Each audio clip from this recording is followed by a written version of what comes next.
रोम रोम भाइयों, सिस्टम पार। माशाल्लाह मेरी बहन आई है। कैसे आना हुआ सुबह सुबह? हैं सुबह सुबह? अरे भाई खबर ही कुछ ऐसी थी। अच्छा, चल साइड पे हो, अंदर तो आने दे।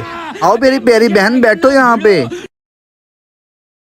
आप बैठो, मैं आपके लिए चाय बना के लेके आता हूँ। नहीं नहीं रुको रुको, मैं तो ठंडी बोतल पीऊंगी, बोतल वो भी बर्फ डाल के। शुक्र है पड़ी है।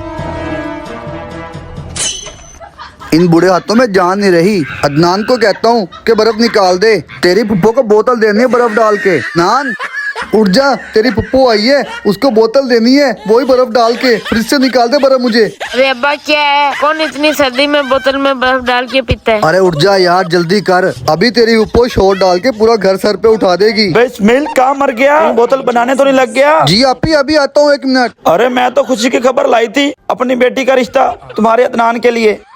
है, ये कहाँ चला गया? फुफ्फो की बेटी का रिश्ता, वो भी मेरे